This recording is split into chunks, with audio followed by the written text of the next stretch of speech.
መንግስት የሰላም ጦት የኑሮ ውድነት ያገልግሎት አሰጣጥ ብልሹነትና የህገ ወጥ ደላሎች መበራከት ችግርን እንዲያስተካክል ተጠየቀ። በተለያዩ የሀገሪቱ ከተሞች ከመንግስት አመራሮች ጋር ህዝባዊ ውይይቶች ተካሂደዋል። በ2013 ዩኒቨርሲቲ መግቢያ ፈተናን በተመለከተ ለቀረቡ አቤቱታዎች ግልጽና ምክንያታዊ ምላሽ የትምህርት ሚኒስቴር እንዲሰጥ የኢትዮጵያ ህዝብ እንባ ጠባቂ ተቋም አሳሰበ። ከውጭ የቀድሞ የቡርኪና ፋሶ ፕሬዝዳንት ቶማስ ሳንካራ ግድያ የክስ ሂደት ከ3 ሳምንታት በኋላ መቀጠሉ ተነገረ። የሚሉት አበይት ጉዳዮቻችን ናቸው። ታስተልን እንዴት አምሽታችኋል የተወዳችሁ ተመልካቾቻችን። ከኢትዮጵያ ቴሌቪዥን የቲቪ ዜና 57ን እየተከታተላችሁ ትገኛላችሁ። ከዜናዎቹ ጋር ሮዛ መኮንን አብራችሁ ቆያለሁ። መልካም ጊዜ ይሁንላችሁ። የአፋር ክልል 6ኛ ምክር ቤት አንደኛ ዓመት የሥራ ዘመን አንደኛ መደበኛ ጉባኤውን የተለያዩ ውሳኔዎችን በማሳለፍ አጠናቀቀ። በተለይ በህወሓት ወረራ ምክንያት የተፈናቀሉ ዜጎችን መልሶ በማቋቋምና የሽብር ቡድኑን ወረራ በመመከት በኩል ሰፊ ስራዎች እንዲሰሩ አቅጣጫ አስቀምጧል። በተጨማሪም ምክር ቤቱ 253.7 ሚሊዮን ብር ተጨማሪ በጀትን አጽድቆ አንደኛ መደበኛ ጉባኤውን አጠናቋል። የአፋር ክልል 6ኛ ምክር ቤት አንደኛ ዓመት የሥራ ዘመን አንደኛ መደበኛ ጉባኤን በተመለከተ የክልሉ ምክር ቤት አፈ ጉባኤ ወይዘሮ አሲያ ከማል በጉባኤው የተለያዩ አጀንዳዎች ተነስተው መግባባት ላይ ተደርሶባቸዋል ብለዋል።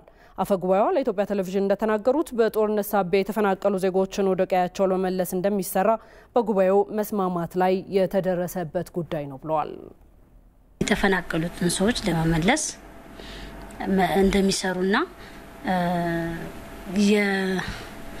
የቀጣይ አንድነት እንዲኖር እና ከህዝቡም የሚጠበቀውን ከአመራር የሚጠበቀውን አንድ ላይ በመስራት የቀጣይ ሰላማዊ ቀጠናን ለማድረግና የተፈናቀሉትን ህብረተሰቦች በመመለስ ዙሪያ ላይ እንደሚሰሩ አስቀምጠዋል።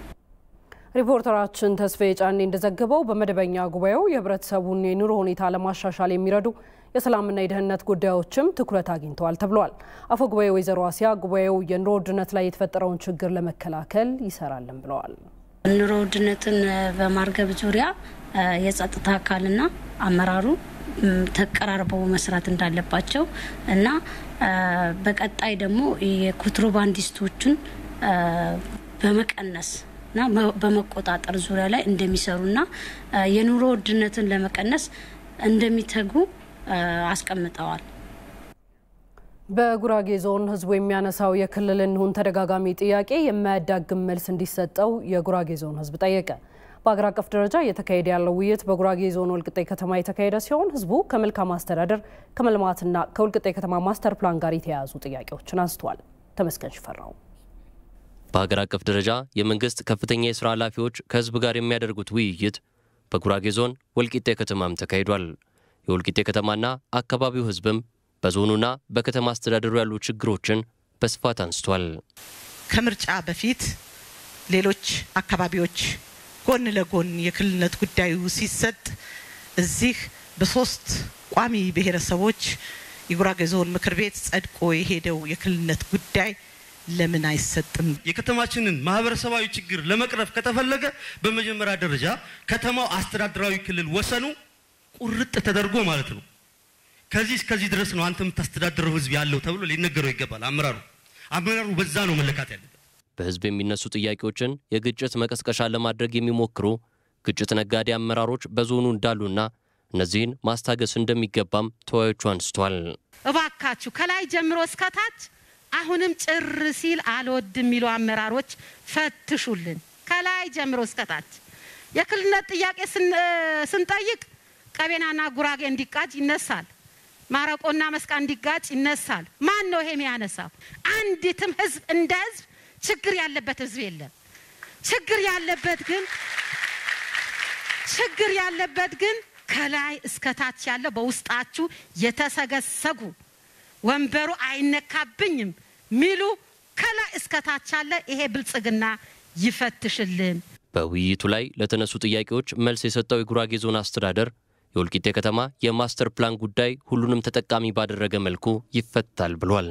በውይይት መፍታት አለብን። ይሄ ጉዳይ ወንድማማችነትን በሚያጠናክር ለመንጠቅ ለመከልከል በሚታይ ስሜት አይደለም። ወንድማማች ህዝብ ነው ያየለን። ይሄ ከተማ የሁላችንም ከተማ ነው። የቀቤናውም ነው፣ የማማራውም ነው፣ የኦሮሞም ነው፣ የጉራጌውም ነው፣ የሁላችንም ከተማ ነው። ስለዚህ ይሄ ችግር ሊፈታ ሲል እንቅልፍ የሚያጣ አለ።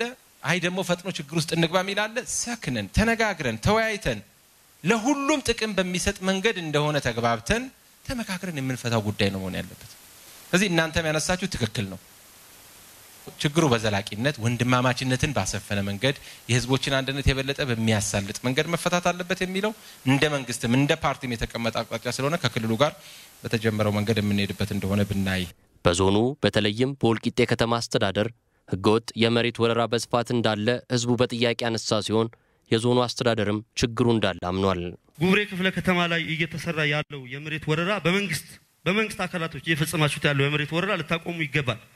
ምክንያቱም እስካሁን ሀይ የሚላችሁ ሰው ያጣችሁ እስኪመስል ድረስ እንደፈለጋችሁ እየተጫወታችሁበት ስለሆነ ማለት ነው። ጉብሬ ላይ ተነሳው ጉብሬ ብዙ ጥያቄ ያለበት ነው፣ ብዙ ሌባ ያለበት ነው። ጉብሬ ምንድነው የጉብሬ የራሱ ካርታ ያለው ሰው የሚመስለው አለ። ብዙ ጥያቄ ያለ በማንፈልገው መንገድ እንዲያድግ መዋቅራዊ በሆነ መንገድ በሌብነት መንገድ ተመርቷል። እስማማለሁ። ትንንሽ ነገር ግን ከዚህ በኋላ ጉብሬ ላይ አናስብም። በውይይቱ ህዝቡ ያነሳው የክልሉን ጥያቄ ዲሞክራሲያዊ ጥያቄ እንደሆነ በተገቢው መልኩ መልስ እንዲያገኝ እንደሚሰራም በጉራጌ ዞን የተደረገውን ውይይት የመሩት የአማራ ክልል ምክትል ርዕሰ መስተዳድር ዶክተር ጌታቸው ጀንበር ተናግሯል። የዲሞክራሲ መብት ጥያቄ ነው። ራስን በራስ የማስተዳደር ጥያቄ ነው። ላቀረባችሁት ጥያቄና ለሰጣችሁት አስተያየት አክብሮት አለን። ይሄ ጥያቄም ለሚመለከተው መንግስት እንዲቀርብ አሁን ባደረግነው ውይይት የቀረበበትን አውድ በትክክል እንዲቀርብ እናደርጋለን። በወልቂጤ ከተማ ያለው የንጹህ መጠጥ ውሃና የመብራት ችግር እንዲፈታም ህዝቡ በመድረኩ ጠይቋል። በታችኛው የመንግስት መዋቅር በህዝብ ላይ የሚደርሰውን እንግልት መንግስት እንዲያስቆም የአዲስ አበባ ከተማ ነዋሪዎች ጠየቁ። የብልጽግና ፓርቲ ምክትል ፕሬዝዳንት አደም ፋራህና የአዲስ አበባ ከተማ አስተዳደር ከንቲባ አዳነች አበቤ የአዲስ አበባ ህዝብ የተሳተፈበትን መድረክ በመሩበት ወቅት ነው ይህ የተገለጸው። ጥላሁን ካሳ ተጨማሪውን ይዟል። በአብዛኛው የሀገሪቱ አካባቢዎች ህዝባዊ ውይይት መጀመሩን ተከትሎ በአዲስ አበባም የብልጽግና ፓርቲ ምክትል ፕሬዝዳንት አደም ፋራህና የአዲስ አበባ ከተማ አስተዳደር ከንቲባና የፓርቲው ስራ አስፈጻሚ ኮሚቴ አባል ወይዘሮ አዳነች አበቤ የመሩት የውይይት መድረክ ተካሂዷል። ተሰብሳቢዎችም በርብርብ ሊፈቱ ይገባል ያላቸውን ጉዳዮች አንስተዋል። ኑሮ እንደ እሳት እያንገበገበው ያለ ህዝብ እኔ የሸገር ዳቦ ከመወፈሩ በፊት ሰላሙ ቢረጋገጥለት ዳቦ ለመግዛት አምሽቶ ለመግባት ቀድሞ ለመውጣት ሰላሙ ግዴታ ስለሆነ ስራ መንገድ ይከፈትልን። ክብር ከንቲባችን ወርደው ይሄን ነገር እንዲያዩልን እንፈልጋለን። ሌላ ምንም አይደለም። ጥያቄው የወጣቱ ጥያቄ የስራ መንገድ ይከፈትልን ነው። በየሄርንበት የሚያጉላሉና ሌላ ግንዛቤ ሌላ መረዳት እንዲኖር የሚያደርጉ ሁሉ እኩል የማያስተናግዱ ስላሉ ወደ ታች ዝቅ ብሎ ማየቱና ማስተካከሉ አግባብ ነው ብዬ አስባለሁ።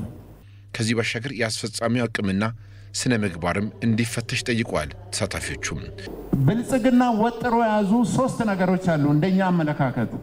የገባቸው ስራ አስፈጻሚዎች፣ ያልገባቸው ስራ አስፈጻሚዎች፣ ግራ የገባቸው ስራ አስፈጻሚዎች በእነዚህ ተሰንጎ ነው ያለው። የገባው ስራ አስፈጻሚ ስለ ብልጽግና ምንነት ገብቶታል። ስለ ህዝብ ችግር ምንነት ተረድቶታል። ምን ማድረግ እንዳለበት ተረድቶታል። ያልገባውም በመመካከር መመለስ እንችላለን። ይሄ መሆን የለበትም ተመለስ ስንለው ይመለሳል። ግራ የገባቸው ግን ያውቁታል እኮ ሁለት እግራቸው ሁለት ቦታ ፈራጠው መንግስት ካሸነፈ ወደ መንግስት ለመሆን ያኛው ካሸነፈ ወደዛኛው ለመሆን በእነዚህ ውስጥ እነማን ይካተታሉ? ደላላዎች ይካተታሉ፣ ደካማ አመራሮች ይካተታሉ። ግራ ገብቷቸዋል። ግን ከፍተኛውን ተከፋይ ደሞዝ የሆኑት እነዚህ ግራ የገባቸው ካቢኔዎች ናቸው። በእነዚህ ላይ እርምጃ መውሰድ አለባቸው። ክፍለ ከተማ ላይ ሲወርድ በከፊል ወረዳ ላይ ሲወርድ ሌላ መንግስት፣ መብራት ኃይል ስትሄዱ ሌላ መንግስት፣ ውሃ ልማት ስትሄዱ ሌላ መንግስት፣ መንገዶች ላይ ስትሄዱ ሌላ መንግስት። የመንግስት ብዛቱ ቁጥር ስፍር የለውም። ለዚህ በወረቀት የሄደ ሪፖርት ነው ሀገር እያፈረሰ ያለ። ወርዳችሁ የአዲስ አበባ ሰራተኛ መሀል ከተማ የመኖር እድል የመንግስት ሰራተኛው የለውም። ከከተማ ዳር ነው የሚኖረው፣ ወጥቶ ነው የሚኖረው።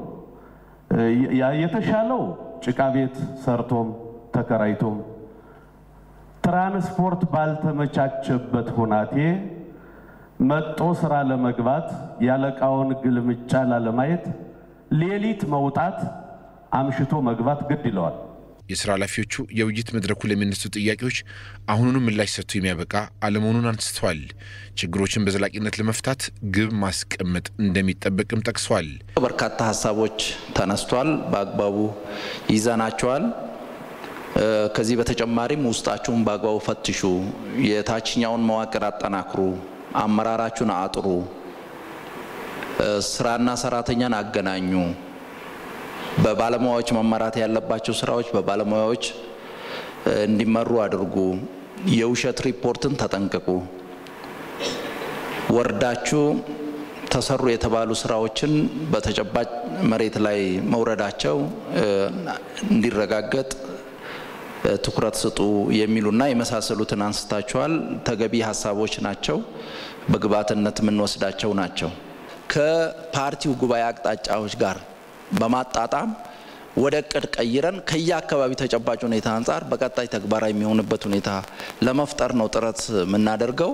እንዲሰብሰብ ብለን እንድንነጋገርበት ያሰብነውና ያቀርነውን አላማ ለናሳካ ከሆነ ይሄ ዛሬ እዚህ የተጋራነውን ስሜት ሁላችንም በባለቤትነት እንሰራበታለን ብለን እናምናለን።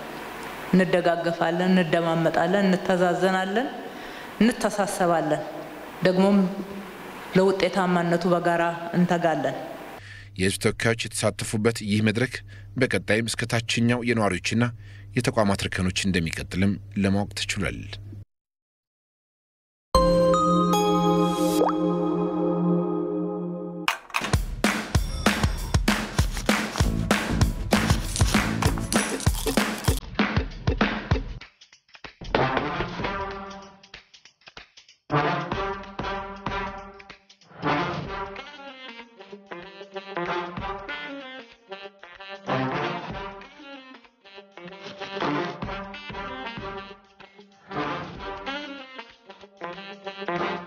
ጎሽ ኤቲኤም አለ፣ ካርድም አልያዝኩም።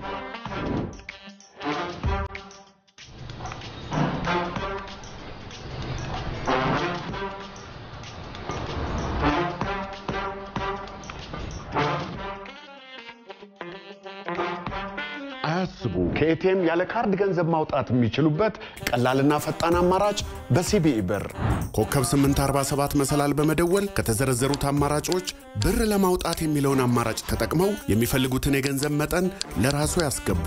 የተላከውንም ገንዘብ በማንኛውም የኢትዮጵያ ንግድ ባንክ ኤቲኤም በመሄድ ያለ ካርድ በቀላሉ ወጪ ማድረግ ይችላሉ። በተመሳሳይ ማንኛውም ሰው ገንዘብ ከኤቲኤም እንዲቀበል ቢፈልጉ የተቀባዩን ስልክ ቁጥር በማስገባት ገንዘብ ለቤተሰብ ወይም ለጓደኛው ይላኩ።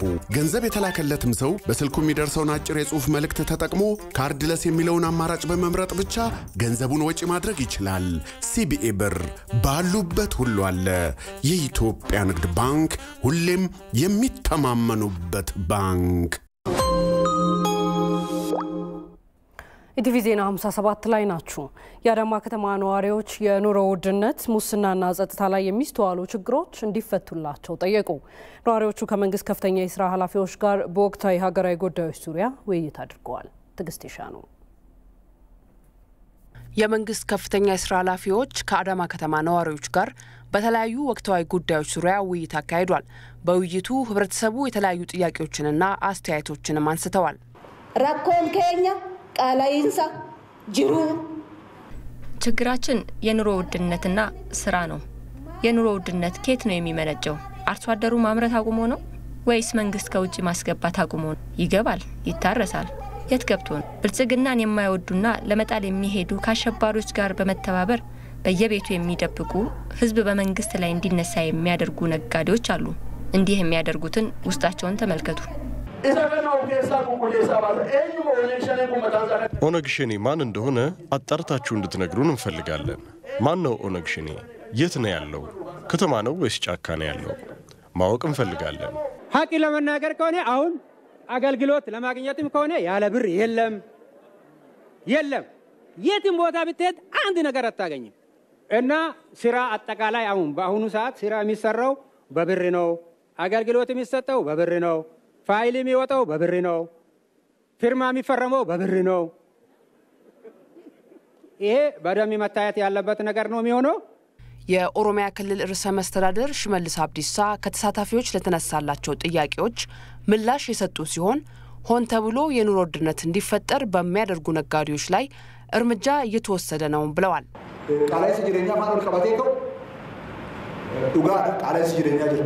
የኑሮ ውድነቱን በተመለከተ እውነት ነው አለ። ትልቅ ችግር ነው ያለው። የኑሮ ውድነቱ በ3 ምክንያቶች የተፈጠረ ነው። አንደኛውና የመጀመሪያው በሀገራችን ነጋዴ የለም፣ ሌብነት እንጂ ንግድ የለም። ይህ ምን ማለት ነው? ካርሲ በ13 ብር ሽንኩርት ገዝተው በአዲስ አበባ ገበያ 50 ብር ይሸጡታል። ይህንን አይነት ንግድ በዓለም ላይ የለም። ይህ ንግድ ሳይሆን ዝርፊያ ነው። ውድድር በሌለበት ንግድ የለም። በእኛ ሀገር ውድድር የለም። ነጋዴዎች ተባብረው በህዝብ ላይ ዋጋ ይጨምራሉ። እውነታው ይሄ ነው። በዚህ ላይ እርምጃ መወሰድ አለበት። በእኛ ውስጥ ያለን ሌባና በንግድ ስም የተደራጁ ሌቦች ላይ። በክልሉ የተንሰራፋውን ሙስና ለመቆጣጠር መንግስት ከመቼውም ጊዜ በላይ ከህዝቡ ጋር እንደሚሰራም ተናግረዋል። ባለፉት 3 ዓመታት የኦሮሚያ ክልል ገቢ በ3 እጥፍ ነው ያደገው። የክልሉ በጀት ደግሞ በ2 እጥፍ ነው የጨመረው። ይህ ማለት ስርዓቱን ተከትለው የሚሰሩ ሰራተኞች አሉ ማለት ነው። በሌላ በኩል ደግሞ ሌቦች አሉ። በስነ ስርዓቱ የሚሰርቁ አሉ። የዘንድሮ ሌባ ቀድሞ አንተን ሌባ ይልሃል። በማህበራዊ ድረገጽ ቀድሞ የተሳሳቱ መረጃዎችን ያሰራጫል። በጎሳና በጉጥ ለመደበቅ ይሞክራል። እንዲህ የሚያደርጉት ለሌላ ነገር ሳይሆን ለመስረቅ ነው። አንዳንድ ቦታ ላይ አለመስረቅ ከባድ እየሆነ መጥቷል። ከሰረክ ዘመድ አለ፣ ጓደኛና ኔትወርክ አለ። ካልሰረክ ብቻህን ነው የምትቀረው። መንግስት ብቻውን ሌባን ማጥፋት አይችልም። ከህዝቡ ጋር በመሆን ግን እናጠፋዋለን። የክልሉን ሰላምና ጸጥታ ለመጠበቅ የተለያዩ ስራዎች እየተሰሩ መሆኑን በመግለጽ የሸኔ የጥፋት አካሄድ ከህዝቡ ጋር ይገታል ነው ያሉት ርዕሰ መስተዳደሩ። የሸኔ ቡድን ሽፍታ ነው። ሲመቸው ጥቃት ይፈጽማል። ሳይመቸው ሲቀር ደግሞ ህዝብ መሃል ይሸሸጋል። አጋጣሚውን ሲያገኙ ህዝቡን ይዘርፉታል። የመንግስት መዋቅር ላይ ጥቃት ይፈጽማሉ። አሁን ልምድ በመውሰድና ከህዝብ ጋር በመሆን በሰላም ላይ እንሰራለን። ዓላማውን ሳያውቁ የተቀላቀሉ ወጣቶችን አባገዶች ሊመልሷቸው ይገባል። ይህ ቡድን የፖለቲካ ዓላማ የለውም። ቢኖረው ኖሮ ለውይይት ፍቃደኛ ይሆን ነበር። እየፈጠረ ያለውን ችግር ግን ከህዝብ ጋር በመሆን እንፈተዋለን። በኢትዮጵያ ላይ ክፋት ለሚያስቡ የህዝቡ አንድነት ፍርሃት እንዲያድርባቸው ያደርጋል ያሉት የአማራ ክልል ብልጽግና ፓርቲ ኃላፊ አቶ ግርማ የሽጥላ ናቸው። ለኢትዮጵያ ህዝብ ለበላው ህዝብ የሚተርፍ ትላልቅ ውሳኔ ትላልቅ ንግግር አድርገን ምሳሌነታችን እዚህ ስንሆን አንድነታችን ለወዳጆቻችን የበለጠ ብርታት የሚሰጥ ተስፋ የሚሰጥ ለጠላቶቻችን ደግሞ መከፋትን ይበልጥ ፍርሃትን እንዲያሰፍባቸው የሚያደርግ ስለሆነ ማስጠንቀቂያውን ለሚመለከተው ተስፋውን ደግሞ ለሚመለከተው መልእክቱን የምናስተላልፍ ይሆናል። መንግስት በኦሮሚያ ክልል ከህዝቡ ለሚነሱ ቅሬታዎችን ለመፍታት በቀጣይ ተጠናክሮ እንደሚሰራም ተመላክቷል። የዜጎች ሰላምና ደህንነት መጠበቅ ከምንም በላይ ቅድሚያ እንዲሰጠው የጎንደር ከተማ ነዋሪዎች ጠየቁ። ነዋሪዎቹ ከመንግስት ከፍተኛ አመራሮች ጋር በሰላም በልማትና በመልካም አስተዳደር ጉዳዮች ላይ ውይይት አድርገዋል። ይሄ ነው ዋጋቸው። የጎንደር ከተማ ነዋሪዎች ከመንግስት ከፍተኛ አመራሮች ጋር በሰላም በልማትና በመልካም አስተዳደር ጉዳዮች ላይ ከመንግስት ከፍተኛ አመራሮች ጋር ተወያይተዋል። በመድረኩም የከተማና መሰረተ ልማት ሚኒስትሯ ወይዘሮ ጫልቱ ሳኒ፣ የአዲስ አበባ ከተማ ብልጽግና ፓርቲ ቅርንጫፍ ጽሕፈት ቤት ኃላፊ አቶ መለስ አለም እንዲሁም የጎንደር ከተማ ተቀዳሚ ምክትል ከንቲባ አቶ ዘውዱ ማለደ ተገኝተው ምላሽና ማብራሪያ ሰጥተዋል። ነዋሪዎቹ በዋናነት የዜጎች ሰላምና ደህንነት ስጋት ውስጥ የወደቀበት ወቅት በመሆኑ ይህ ችግር እንዲቀረፍ ጠይቀዋል። በኦሮሚያና በቤንሻንጉል አካባቢ ንጹሃን ገበሬዎች በማንነታቸው ምክንያት ምንም የማያውቁ ፖለቲካ የሌሉበት ገበሬዎች እየተገደሉ ነው። ኦነግ ሸኔና ወያኔ አንድና ያው ነው። ይሄን ደግሞ በጋራ ታግለን ለከሌ ሰተን የምንተው ጉዳይ ሳይሆን በጋራ መታገል አለብን። ይሄ ማለት አመራሩ አካባቢ ችግሮች ወዲም ወዲያ መዛነፎች የሉም ማለት አይደለም። በዋናነት ግን እንደ ፕሪንሲፕል ይዘን የምንታገለው እሱ ነው። ኢትዮጵያን የሚያፈርስ ዜጎችን በቁጥር ነው አሁን ሰው እንትን የሚለው እንጂ ከማንም በላይ የሞቱት የኛ ወገኖች ናቸው። አማራ ለይቶ ያጠቃል። አዎ ያጠቃል። ይሄን እሳት ለመለኮስ ከሚያደርገው ፍላጎት ነው። በዚህ በአዳርቃይ በኩል ያለው ህዝባችን እየተንገላታ ጦርነቱ እንዳለቀና ሙሉ ድል ባለቤት እንደሆነ ተደርጎ የሚቆጠርበት ምን ምክንያት አለ? የውስጥና የውጭ ኃይል ኢትዮጵያን አፈርሳለሁ ብሎ ቀን ቆጥሮ ያ ሁሉ ኃይል ተረባርቦብን ያ ሁሉ ቴክኖሎጂ ተረባርቦ ኢትዮጵያ በአሸናፊነት ስትቀጥል ማየት ተአምርም ጭምር የኢትዮጵያ ሕዝቦች ትልቅ ደማቅ ታሪክ ነው። ይህን በጋራ እንያዘው። በዚህ ሂደት ውስጥ ያሉ ስህተቶች፣ ጉለቶች የሉም አይደለም። እነሱን ደግሞ ትምህርት እንውሰድባቸው። ለቀጣይ ለተሟላ ድል እንነሳን። በወልቃይት ጠገዴ ሰቲት ሁመራ ህዝቡ ሕክምና ማግኘት አለበት። የመንግስት ሰራተኛ የተመደበው ኦሬዲ ያለ ደሞዝ ማግኘት አለበት። በጀት ሊኖረው ያስፈልጋል ማለት ነው። በትግል ነፃ ስለሆነ መከላከያ ያስተዳድረው አላለም ወይ ደግሞ የተወጣጣ አካል ያስተዳድረው እኮ አላለም። ወልቃይትን ማስተዳደር የሚችል አቅም ያለው አማራ ክልል ነው ባደራ ያስተዳድረው ብሎ ሰጥቶናል። ባደራ ያስተዳድር ነው። ይሄን ወደ ህጋዊ መፍጠር የማን ነው? የማን ችግር ነው? እኛ ነን እኮ መስራት ያለብን። አማራ ፋኖ ነፃ ያወጣ እየገባ እየቃሰ የገባና አማራና ሁሉ ኢትዮጵያዊን አንድ ያደርጋል። ፋኖ የከፈለውን ዋጋ በተመለከተ እንደ ፓርቲም ስራ አስፈጻሚ መባል ስለነበርኩት የአማራ ክልል አመራሮች ሲያቀርቡ የነበረው ወስደን የተቀበልነው ፋኖ ክብር እንደሚገባው እውቅና መስጠት ያለበት እውቅና መስጠት እንዳለበት የጋራ ተደርጓል። ጎንደር ከተማ በሳምንት በ15 ቀን አንድ የውሃ የሚመጣበት የመገጭ ግድብ ፕሮጀክት 10 ዓመት እና 12 ዓመት በላይ ሆነው የመገጭ መስኖና የከተማው 30% ውሃ አገልግሎት እየዘገየ ነው። ፕሮጀክት ነው። ሌሎች የልማት ጥያቄዎች በርካታ ያነሳቸው ጉዳዮች የመልካም አስተዳደር ችግሮች ናቸው። ስለዚህ እነዚህ ተለቅመው ተይዘው ታቅደው በጊዜና በአቅም መፍታት አለበት። ባልተለመደ መልኩ ከሌሎች አካባቢዎች አመራሮች በጎንደር ከተማ ተገኝተው ከህዝቡ ጋር ውይይት ማድረጋቸው የህዝቡን ስሜት በትክክል እንዲረዱ የሚያግዝ መሆኑም ተገልጿል። ለኢቲቪ ይህነው ዋጋቸው ከጎንደር። የሐረሪ ክልል ነዋሪዎች ባደረጉት ህዝባዊ ውይይት የኑሮ ውድነት፣ የዋጋ ግሽበት፣ ሙስናና ብልሹ አሰራሮችን መንግስት እንዲያስተካክል ጠየቁ። የክልሉ መንግስት በበኩሉ ከላይኛው እስከ ታችኛው መዋቅር ድረስ በመፈተሽ ከህዝብ ለተነሱ ችግሮች ምላሽ ለመስጠት ዝግጁ ነኝ ብሏል። ዳንኤል አማረ። የሐረሪ ክልል ነዋሪዎች ከከፍተኛ የመንግስት የስራ ኃላፊዎች ጋር ባደረጉት ውይይት የስራ ዕድል ፈጠራ በበቂ ሁኔታ አለመመቻቸት፣ የፕሮጀክቶች መጓተት፣ የፍትህ ስርዓቱ ላይ ያሉ ችግሮችና የኑሮ ውድነትና የዋጋ ግሽበትን መንግስት አፋጣኝ ማስተካከያ እርምጃ እንዲወስድባቸው ጠይቀዋል። በተለይ ሜጋ ፕሮጀክቶች አብዛኛው ዓለም ላይ ቆሟል። የመንግስት ፕሮጀክቶችን ማለት ነው እና በተለያየ ምክንያት ነው የቆመው። በጣም ስፔሲፊክ የሆነ ምክንያቶችን ይዞ 1 ዓመት ወደ 2 ዓመት ሙሉ ሊቆም የቻለበት ሁኔታዎች አይተናልና እሱ ላይ በደንብ መሰራት አለበት ነው። ስለዚህ ጉዳዩ ከላይ ብቻ ሳይሆን ከታች ድረስ በመውረድ እስከታች እስከ ወረዳ ድረስ ከወረዳ በታች ካለም ወርዶ ማጣራት አለበት። በህዝባዊ የውይይት መድረኩ ገጠርን ከከተማ የሚያገናኙ መንገዶች ተደራሽ አለመሆናቸው፣ እንደዚሁም የከተማ መሬት ለመኖሪያ ቤት ግንባታ በክልሉ መንግስት አለመሰጠቱ ለህገወጥ ግንባታዎች መስፋፋት በር ከፍቷል የሚሉት ይገኙበታል። በእኛ አካባቢ መንገድ እንዲሰራልን ጥያቄ ማቅረብ ከጀመርን ቆይተናል። ከምንም በላይ አምቡላንስ እንዲገባልን እንፈልጋለን።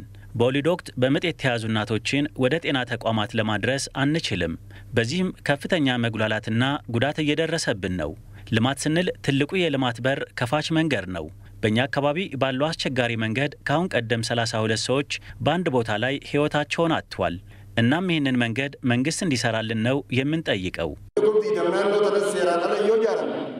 በክልላችን ከተማ በሐረር ብቻ ከ20 ሺህ በላይ ቤቶች በህገወጥ መንገድ ተገንብተዋል በሚል መንግስት ሊያፈርሳቸው ነው።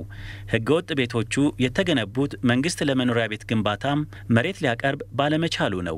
እናም እነዚህን 20 ሺህ ቤቶች መንግስት ሲያፈርሳቸው የሚያስከትለውን ኢኮኖሚያዊና ማህበራዊ ጫና ከግምት ውስጥ ማስገባት ይኖርበታል። መንግስት አሉብኝ ያላቸውን ችግሮች ገምግሞ በመለየት እርምጃ መውሰድ መጀመሩን የገለጹት አቶ ሞገስ ባልቻ የብልጽግና ፓርቲ ዋና ስራ አስፈጻሚ አባል አሁንም በቀጣይ ቀሪ ችግሮችን በአስቸኳይ ለመቅረፍ እየተሰራ ነው ብለዋል።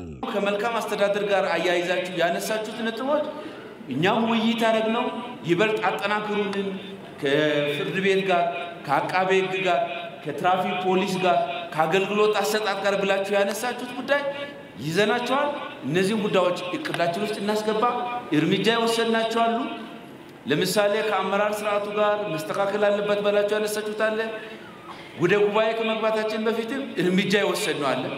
ግምገማ አድርገን በቂ አይደለም በቀጣይነትም ያጠራን ያስተካከልን እንሄዳለን። የሐረሪ ክልል ርዕሰ መስተዳድር አቶ ኦርዲን በድሪ መንግስት የህዝቡን ጥያቄዎች ለመመለስ በቁርጠኝነት እንደሚሰራ ገልጸው ከላይኛው እስከ ታችኛው የመንግስት መዋቅር ድረስ በመፈተሽ ለችግሮቹ እልባት ለመስጠት ዝግጁ ነን ብለዋል። ስንፍና፣ አግላቢነት፣ ጽንፈኝነት የብልጽግና ጸር ናቸው። እነዚህ የብልጽግና ጸር የሆኑ ዋና መርሶች ልንታገለው የምንችለው በጋራ አንድ አይነት አቋም ይዘን ስንሰራ ነው። አብዛኛዎቻችን የተነሳው ነገር ታች ያለው መዋቅርን ፈትሹ ነው። ስለዚህ እኔ ደግሞ ወዳችሁ ታች ያለውንም ላይ ያለውን እንፈትሻለን። ችግሩ ከታችም ከላይም አንዳንድ ጊዜ የተሳሰረ ስለሆነ ማለት ነው። ስለዚህ ታች ብቻ ነው ችግር ያለው ላይ ተስማማችሁ ላይ ተስማማችሁ የሚለው ነገር ትክክል አይደለም። ከላይ ከታች እንፈትሻለን እናጠራለን። ከኢትዮጵያ ቴሌቪዥን የቲቪ ዜና 57ን በመከታተል ላይ ትገኛላችሁ። አበይት ጉዳዮችን ላስታውሳችሁ። መንግስት የሰላም እጦት፣ የኑሮ ውድነት፣ የአገልግሎት አሰጣጥ ብልሹነትና የህገ ወጥ ደላሎች መበራከት ችግርን እንዲያስተካክል ተጠየቀ። በተለያዩ የሀገሪቱ ከተሞች ከመንግስት አመራሮች ጋር ህዝባዊ ውይይቶች ተካሂደዋል። በ2013 የዩኒቨርሲቲ መግቢያ ፈተናን በተመለከተ ለቀረቡ አቤቱታዎች ግልጽና ምክንያታዊ ምላሽ የትምህርት ሚኒስቴር እንዲሰጥ የኢትዮጵያ ህዝብ እንባ ጠባቂ ተቋም አሳሰበ። ከውጭ የቀድሞ የቡርኪና ፋሶ ፕሬዝዳንት ቶማስ ሳንካራ ግድያ የክስ ሂደት ከ3 ሳምንታት በኋላ መቀጠሉ ተነገረ።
ከተማ አስተዳደር በተካሄደው ህዝባዊ የውይይት መድረክ ላይ በኑሮ ውድነት መቸገራቸውና መንግስት መፍትሄ ማበጀት እንደሚገባው የከተማው ነዋሪዎች ተናገሩ። በሀገር ውስጥ ምርት ላይ ያላግባብ ዋጋ በሚጨምሩ አካላት ላይ ህጋዊ እርምጃ እንደሚወሰድ ውይይቱን የመሩት የትራንስፖርትና ሎጂስቲክስ ሚኒስትር ወይዘሮ ዳግማዊት ሞገስ ገልጸዋል። የከተማው አስተዳደር ኮሚኒኬሽን ቢሮ ዘገባው ልኮልናል። ፍሬዎት ረታ ታቀርበዋለች። በድሬዳዋ ከተማ አስተዳደር በተካሄደው ህዝባዊ የውይይት መድረክ ላይ ሰላምና ደህንነትን ማረጋገጥ፣ የኑሮ ውድነትንና የዋጋ ግሽበትን መቀነስ፣ ሌብነትን አምርሮ መታገል፣ ለኢንቨስትመንት ምቹ ሁኔታ መፍጠር፣ የመንግስት አገልግሎት አሰጣጥ እንዲሁም በህብረ ብሔር አብሮ የመኖር እሴትን ማጎልበት ዙሪያ ውይይት ተደርጓል። የውይይቱ ተሳታፊዎች ከቅርብ ጊዜ ወዲህ እየተባባሰ በመጣው የኑሮ ውድነትና ድሬዳዋ ከተማ በህገ መንግስቱ በቻርተር እንድትተዳደር መወሰኑ አግባብ አለመሆኑን አንስተዋል። ሀገር ውስጥ በምናገኛቸው ነገሮች ላይ ለምንድን ነው ዋጋ ውስጥ በዛው ከፍ እያለ ነው? እነዚህ ነገሮች ላይ ትኩረት ሊሰጥ ይገባል። ትራንስፖርትን በተመለከተ እዚሁ ከኑሮ ውድነት ጋር የተያዘ ነው። ነዳጅ የለም ይባላል። ሁል ጊዜ ደግሞ ሰልፍ እናያለን ባጃጅ። አሁን ደግሞ ፊት ባንዚን ነበር፣ ናፍጣ ተጨምሮበት ፎርስም ታቷል። በቻርተሩ የድሬዳዋ አስተዳደር የከተማ አስተዳደር ብሎ ነው የሚነሳውና በተለይ በገጠር አካባቢ ላይ ያሉ የገጠር መዋቅሮቻችን ከቻርተሩ ጋር ተይዞ እውቅና የላቸው። ስለዚህ በከተማም ያለውን እድገት ከገጠሩ ጋር አስተሳስሮ ለመሄድ ከፍትሃዊነት ጋር ከቋንቋም ጋር ከሌሎችም ነገሮች ጋር አስተሳስሮ ለመሄድ እዛ ጋር የታሰረው ነገር ካልተፈታ ያ ቋጠሮ ካላላ ወይንም በዛ ዳይሬክሽን ካልተሰጣ ዞሮ ዞሮ እዚህ ሲመለስ ማነቆ ነው የሚሆነውና እሱ ጋር ያሉ ነገሮች ምን ይመስላሉ? የትራንስፖርትና ሎጂስቲክስ ሚኒስትር ወይዘሮ ዳግማዊት ሞገስ በኑሮ ውድነትና ተያያዥ ጉዳዮች ላይ ለተነሱ ጥያቄዎች ምላሽ ሰጥተዋል። አንዱ በፌደራል መንግስት ውሳኔ ልናገኝ ይገባል ብላችሁ ያነሳችሁት ከቻርተር ጋር ተያያዥ የሆኑ ጉዳዮችን ወስደን እናያለን። ከተማ አስተዳደሩም ይሄንን ጥያቄ ለመመለስ የተለያዩ ጥረቶችን እያደረገ እንዳለ እናውቃለን። አላግባብ ዋጋ የሚጨምሩ አካላት ላይ መንግስታችንም ፓርቲያችን ብልጽግና ካሳለፋቸው ትልልቅ ውሳኔዎች መካከል የኑሮ ውድነትን ጉዳይ መፍትሄ መስጠት ስለሆነ የእናንተን ጥያቄ ይዘናል። ነገር ግን በአገር ውስጥ ምርት ላይ ያለውን አላግባብ ዋጋ ጭማሪ ደግሞ በቁጥጥር በክትትል ማስተካከልና እርምጃ መውሰድ ይገባል። ከነዳጅ ጋር አያይዛችሁ አንስታችኋል።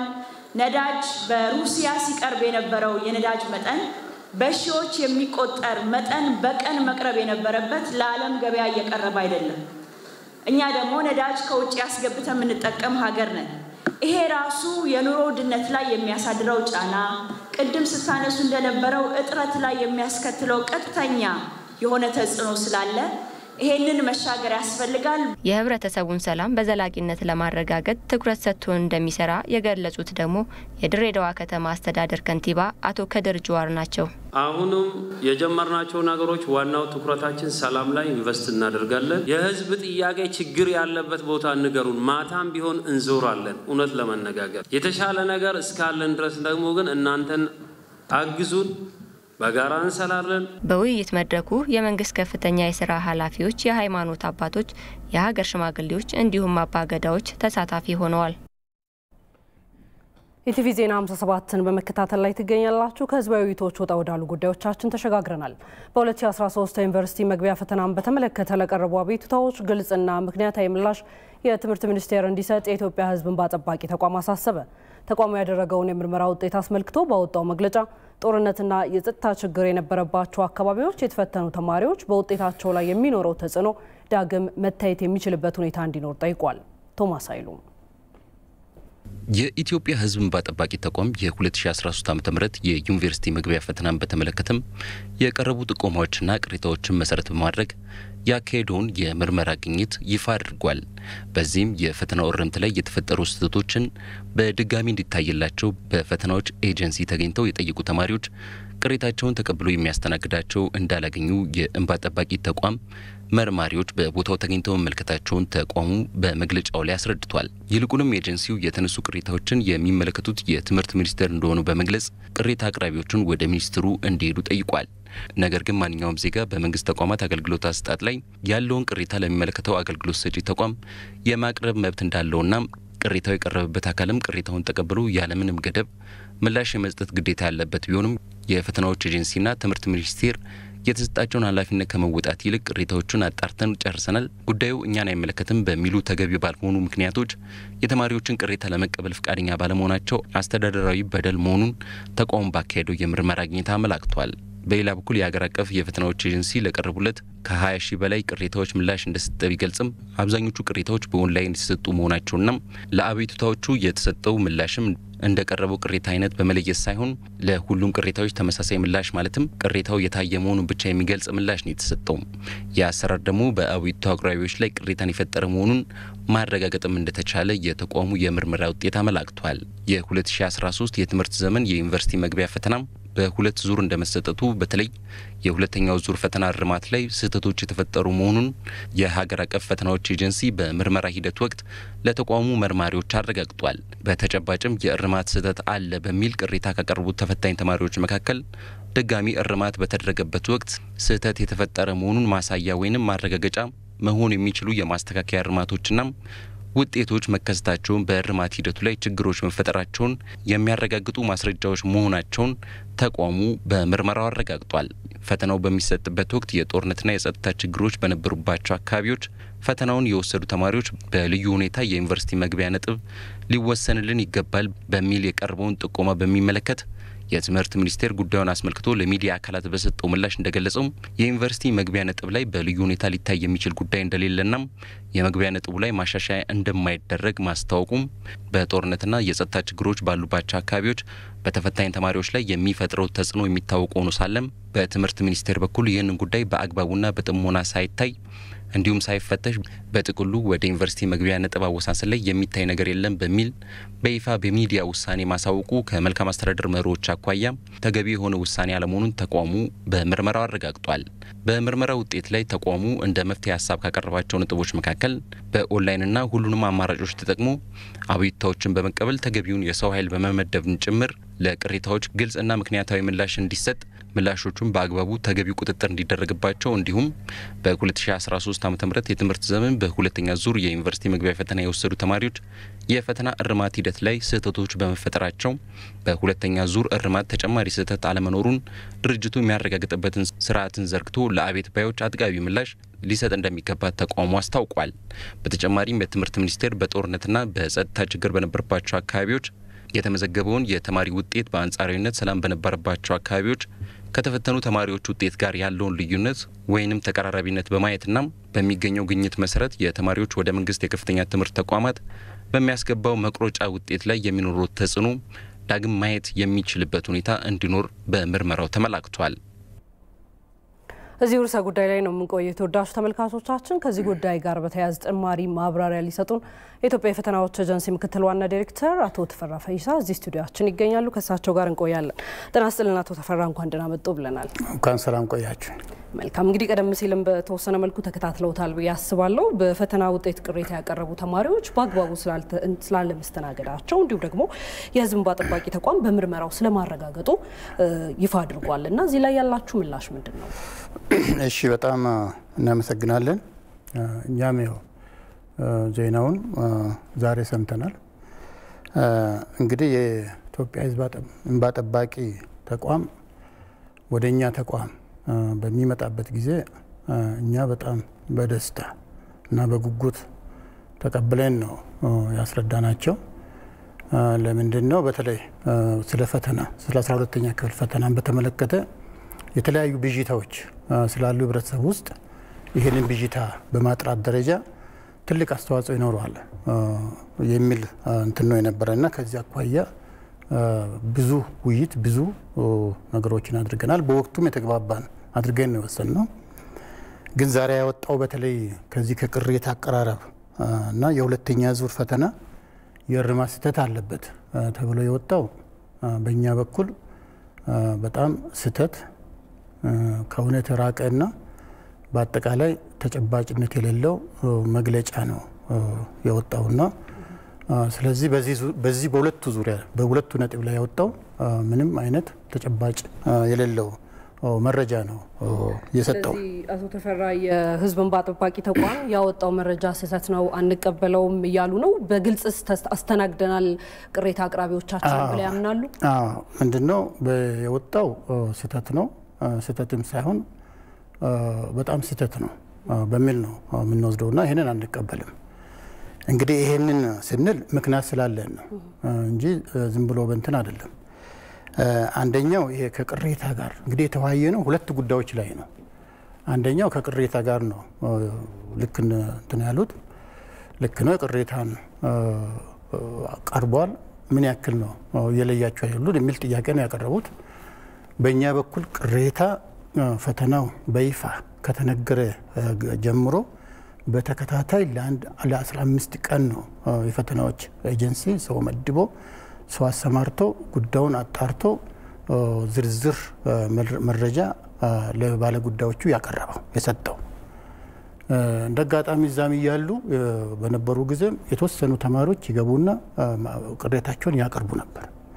ስለዚህ ከቅሬታ አቀራረብ አኳያ ከ20 ሺህ በላይ ተቀብለን በእርግጥ ጥቂት አሁን እየተጣራ ያሉ አሉ የአብዛኛው ከ18000 በላይ የሆነውን ተማሪ ምላሽ መልሰናል። ይሄን በተግባር ያደረግን መሆኑን አስረድተናል። ኦንላይን ነው አይደለ? አቶ ተፈራሲ ምላሽ ሲሰጥ የነበረው ተቋሙ ኦንላይን ለበርካቶች ኦንላይን ከመለሳችሁ በኋላ ግን ስላላጠገባቸው ግልጽ እንዳልሆነም እንደተሳሳቱም እርግጠኛ ሆነው መተው በአካል ጥያቄ ያቀረቡ ግን መልስ አግኝተዋል። ስለዚህ እሱን አያይዘው እንዲመልሱልኝ ፈልጌ ነው። አብረው ይመልሱልኝ። ትክክል ነው ማለት ያስችላል? በኦንላይን መልሳችሁ ትክክል አይደለም ከተባላችሁ በኋላ በአካል መተው ትክክል ከሆኑ የኦንላይን መልስ አሰጣጣችሁ ትክክል ነበር ማለት ያስችላል? የለም በኦንላይንም ስተት ነው ወይ ደግሞ በአካል መጥቶ ትክክል ነው የተባለበት ሁኔታ የለም። ምንድነው የቀረበው አቤቱታው የአቤቱታ ስርዓታችን በኦንላይንና በአካል ነው። አብዛኛው ሰው ያቀረበው በኦንላይን ነው።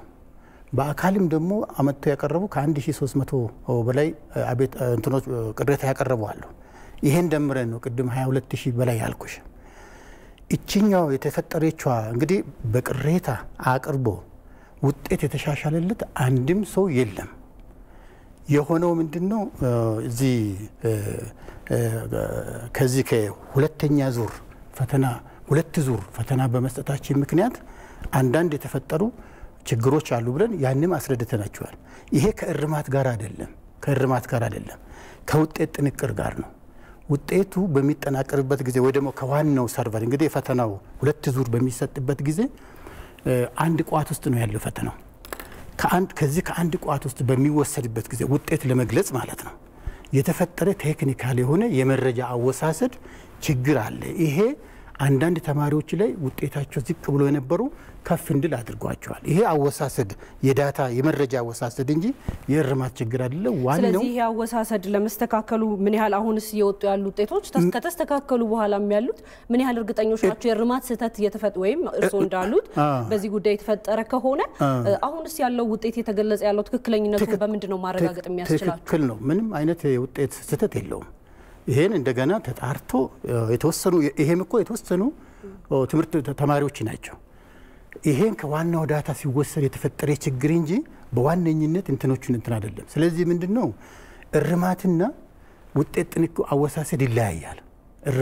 በእርማት ላይ ምንም አይነት ስህተት አልተፈጠረም። ከነሱ ጋርም እንዳልተፈጠረ በእንትን ብቻ አይደለም በጠረጴዛ ውይይት ብቻ አይደለም በአካል ሂደን እዛ ዳታ ሰንተር ሄደን አሳይተናቸዋል እንዴት እንደተፈጠረች ማለት ነው። ስለዚህ አቶ ተፈራ አንድ ባጭሩ በጣም ባጭሩ ካለን ሰዓት አኳያ እንዲመልሱልን የህዝብን ባጥባቁ ያወጣው በተለይም በጦርነት አካባቢ ያሉ ውጤትና በሌሎች ሰላማዊ አካባቢ የተማሩ ውጤቶችን እኩል መያዝን በተመለከተ ያነሳው ጥያቄ ምን ያህል ተገቢ ነው ይላሉ? እሱ ከትምህርት ሚኒስቴር ጋር ዋናው ፎከሳችን እኛ የውጤት የእርማት ስህተት አለ፣ ሁለተኛ ደግሞ ቅሬታዎቹ በአግባቡ አልተስተናገዱም የሚል ነው። እኛ የምናረጋግጠው ምንም አይነት የእርማት ስህተት የለም። ማንኛውም ገለልተኛ የሆነ ተቋም በማንኛውም ጊዜ መጥቶ ማረጋገጥ ይችላል። እቺ የተፈጠረችው ከውጤት ጥንቅር ነው። እሷም ደግሞ የጥቂት ተማሪዎች ናቸው፣ ወዲያው ተስተካክሏል። ሁለተኛ የዚህ ባለ ጉዳይ የማስተናገድ እስከ መጨረሻው ከሚገባ በላይ አስተናግደን ምላሽ የሰጠን ነውና ከዚህ አኳያ የተላለፈው መረጃ ትክክል አይደለም። የኢትዮጵያ ሕዝብም ትክክለኛው መረጃ ይሄ መሆኑን እንዲረዳልን እንፈልጋለን። ኤኒታይም ማረጋገጥ ይቻላል። የኢትዮጵያ ፈተናዎች ኤጀንሲ ምክትል ዋና ዳይሬክተር አቶ ተፈራ ፌሳ እጅግ አድርገን ነው የምናመሰግነው እዚህ ድረስ መጥተው ማብራሪያውን ስለሰጡን። እኔም በጣም አመሰግናለሁ። ታንኪዩ። ተመልካቾቻችን አሁንም የኢቲቪ ዜና 57 ወደ እናንተ መሻገሩን እንደቀጠለ ነው የሚገኘው። በኢትዮጵያ አየር መንገድ ዋና ስራ አስፈጻሚ አቶ ተወልደ ገብረ ማርያም ባጋጠማቸው የጤና እክል ምክንያት ከኃላፊነታቸው በፈቃዳቸው መልቀቃቸውን አየር መንገዱ አስታውቋል። አቶ ተወልደ ላለፉት 6 ወራት ሕክምናቸውን በአሜሪካ እየተከታተሉ እንደነበርም አየር መንገዱ ገልጿል። የኢትዮጵያ አየር መንገድ ግሩፕ አመራር ቦርድ በዛሬው ዕለት መጋቢት 14 ቀን 2014 ባካሄደው ስብሰባ የአቶ ተወልደን የስራ መልቀቂያ ጥያቄ ተቀብሏል። ከዚሁ ጋር በተያያዘ የአየር መንገዱ ዋና ስራ አስፈጻሚ ሆነው ለበርካታ ዓመታት ያገለገሉት አቶ ግርማ ዋቄ የአየር መንገዱ የስራ አመራር ቦርድ ሰብሳቢ ሆነው በቅርቡ መሾማቸውን የኢትዮጵያ አየር መንገድ አስታወቀ። አቶ ግርማ ዋቄ የአየር መንገዱ የስራ አመራር ቦርድ ሆነው መሾማቸው ለተቋሙ ስኬት አስፈላጊ ነው ብሎ እንደሚያምንም አስታውቋል።